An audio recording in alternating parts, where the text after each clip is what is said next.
காத்து ரட்சிக்கணும் கன்னிமார்களை கன்னிமூல கணபதியே. காத்து ரட்சிக்கணும் கன்னிமார்களை கன்னிமூல கணபதியே. பார்த்து ரட்சிக்கணும் பரிவு காட்டணும் கன்னிமூல கணபதியே. பார்த்து ரட்சிக்கணும் பரிவு காட்டணும் கன்னிமூல கணபதியே. பார்த்து ரட்சிக்கணும் கருணை காட்டணும் பொன்னு பகவதியே. அம்மா பார்த்து ரட்சிக்கணும் பரிவு காட்டணும் பொன்னு பகவதியே. அம்மா பொன்னு பகவதியே. மாளிகை புறத்து மஞ்சம்மா மாணிக்க பாதம் பஞ்சமம்மா. மாளிகை புறத்து மஞ்சம்மா மாணிக்க பாதம் பஞ்சமம்மா. மாளிகை புறத்து மஞ்சம்மா மாணிக்க பாதம் பஞ்சமம்மா. மாளிகை புறத்து மஞ்சம்மா மாணிக்க பாதம் பஞ்சமம்மா.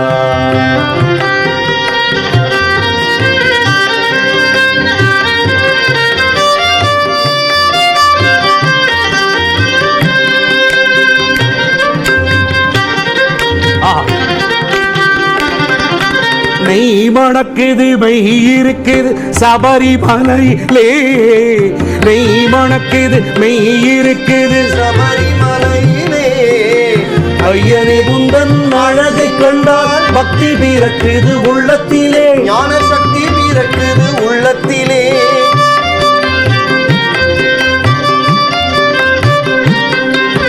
நெய் அபிஷேகம் செய்யும் போது மெய் சிலிர்க்குது மலையிலே. நெய் அபிஷேகம் செய்யும் போது மெய் சிலிர்க்குது மலையிலே. தையினிலே உந்தன் சன்னதி காண உள்ளத்தில் ஆவல் பொங்கிடுதே. தையினிலே உந்தன் சன்னதி காண உள்ளத்தில் ஆவல் பொங்கிடுதே. காத்து ரட்சிக்கணும் கன்னிமார்களை கன்னிமூல கணபதியே. பார்த்து ரட்சிக்கணும் பரிவு காட்டணும் கன்னிமூல கணபதியே.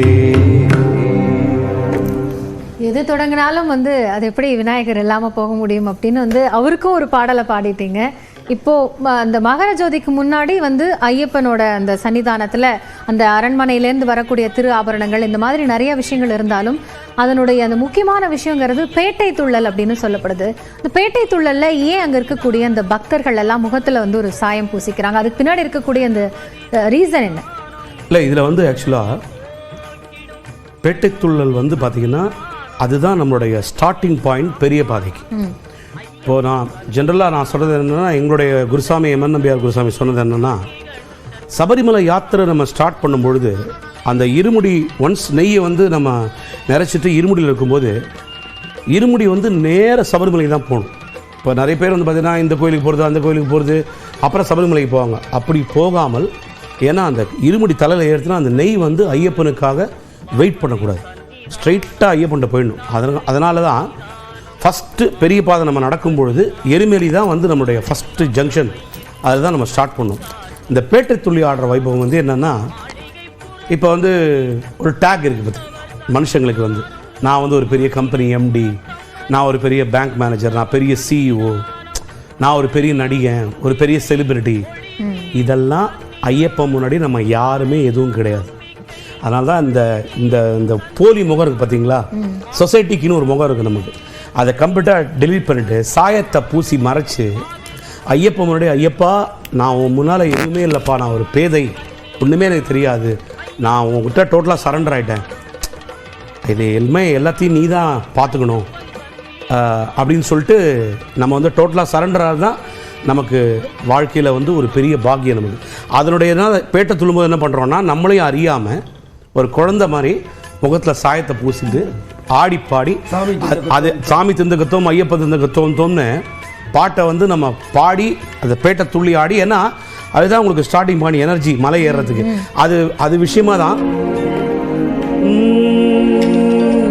சாமிகளே சாமிகளே சாயம் பூசுதல் ஏனுங்க, புகழ் சுமந்த முகத்தையந்த ஐயப்பன் முன்னாலே மறைக்கணுங்க.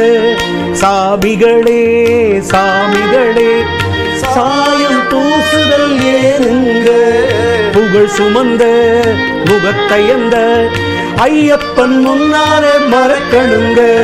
சாமி திந்தக்க தோம் தோம், ஐயப்ப திந்தக்க தோம் தோம், சாமி திந்தக்க தோம் தோம், ஐயப்ப திந்தக்க தோம் தோம். சாமிகளே சாமிகளே சாயம் பூசுதல் ஏனுங்க, சாயம் பூசுதல் ஏனுங்க, புகழ் சுமந்த முகத்தையந்த ஐயப்பன் முன்னாலே மறக்கணுங்க, ஐயப்பன் முன்னாலே மறக்கணுங்க. இது வந்து இந்த ஐயப்பன் முன்னாலே இந்த முகத்தை மறைச்சிட்டு ஒன்றும் தெரியாமல் நம்மெல்லாம் வளர்ந்துட்டோம். கூடவே இந்த மனிதர்களுடைய கூட பிறந்த அந்த குணங்கள், ஆணவம், மகந்தை, ஒவ்வொரு ஸ்டேஜில் ஒரு ஃபேஸில் ஒரு மனிதன் டேர்ன் ஆகும்போது அப்போ ஒரு ஐயப்பன் ஒரு கூட்டுவார். மேலே நாங்கள் இருக்கோம், ஐயப்பன் இல்லை எல்லா கடவுளுமே. அப்பேற்பட்ட ராவணேஸ்வரனே தெரியும் உங்களுக்கு. ஒரு சுண்டு விரலில் கைலாயத்தை தூக்கினோடனே அவனுக்கு பெரிய மமதம் வந்துச்சா, மொத்த விரலில் நம்ம வந்து கைலாயத்தையே தூக்கிட்டோம். அப்போ சிவன் வந்து கட்ட வரலாறு ஒரு அழுத்துறாரு ராவனுடைய ஆணவத்தை அகற்றுறது. ஸோ இந்த பேட்டை துள்ளும்போது இந்த நம்ம ஒரு அற்புதமான ஒரு வைபவத்தை வந்து நம்மளையும் அறியாமல் அந்த களைப்பெல்லாம் போகிறதுக்காக ஆடி பாடி ஐயப்பன் முன்னால் இது பண்ணி அதுக்கப்புறம் தான் அதுதான் எருமேலி வந்து அவருடைய அந்த ஃபஸ்ட்டு அங்கே வந்து நம்ம எருமேலியில் ஐயப்பனை தரிசனம் பண்ணி அங்கேருந்து தான் நம்ம அவர் மலை ஏற்றுவார். அதாவது பேட்டை துள்ளுறது வந்து கன்னிசாமிகள் தான் மெயினாக பேட்டை துள்ளுவாங்க. எதுக்குனாக்க அந்த வில்லு அம்பு எல்லாம் வாங்கின்னு போய் அங்கே எல்லாம் பேட்டை துள்ளிட்டு எருமேலியில் சரங்குத்தியில் போய் குத்துவாங்க.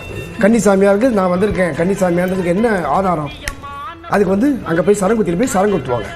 ஸோ அவங்க வந்து குத்திட்டாங்கன்னா நான் முதல் தடவை அந்த கன்னிசாமியா இருக்கிறவங்க மட்டும்தான் அதை செய்வாங்க. ஆமாம், முதல் தடவை வரவங்க தான் அதை செய்வாங்க. பட் கூட நம்ம சாமிகள்லாம் போகிறோம் இல்லையா, அந்த சாமிகளுக்கு நம்ம சேர்ந்துட்டு அந்த சாயத்தை பூசின்னு நாங்கள் எதுவுமே இல்லை ஐயப்பா உனக்கு முன்னாடி நான் எதுவுமே இல்லை, என்னோடய வேஷத்தை எல்லாத்தையும் நான் மறைச்சிக்கிறேன், உனக்கு சரண்டர் அப்படின்ற ஒரு தாத்பரியம் தான். இல்லை, அது ஏழை பணக்காரன் எந்த வித்தியாசமும் இருக்காது அந்த இடத்துல பார்க்கும்போது.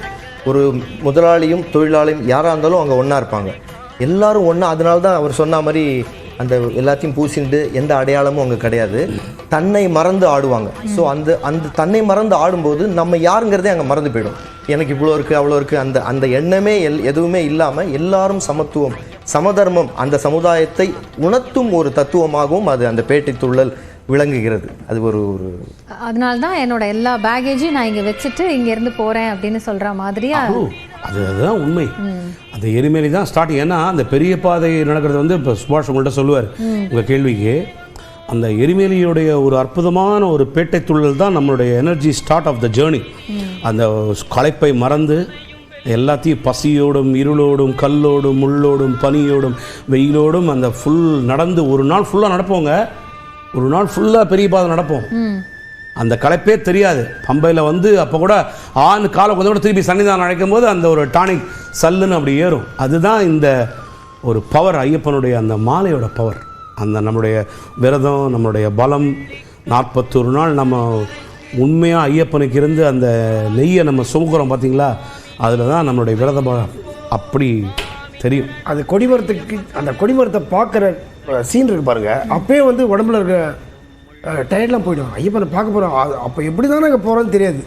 கடை அடிச்சுட்டு போய் ஓடு ஐயப்பன் பாரு, கூட்டத்தில் தள்ளுவாங்க. அதெல்லாம் எங்களுக்கு ஒன்றுமே தெரியாது. அந்த 18ஆம் படியில் காலை வச்சோடனே வேற வரல.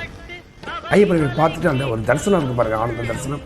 அது ஐயப்பன் வந்து நான் கிட்டத்தட்ட ஒரு 36 வருஷமாக சபரிமலைக்கு போயிட்டு இருக்கேன். சின்ன வயசுலேருந்து இந்த பாக்கியெல்லாம் ஒன்றும் அனுபவிச்சிருக்கேன். அந்த ஐயப்பன் வருஷம் எங்களுக்கு. இத்தனை வருஷம் நீங்க போயிருக்கும் போது ஸ்டார்டிங்ல இருந்ததுக்கும் இப்பயும் என்ன மாதிரியான டிஃபரன்ஸ் இருக்குன்னு நினைக்கிறீங்க? இல்லை, முதல்ல ஆரம்ப காலத்தில் ரொம்ப கஷ்டமாக இருக்கும்.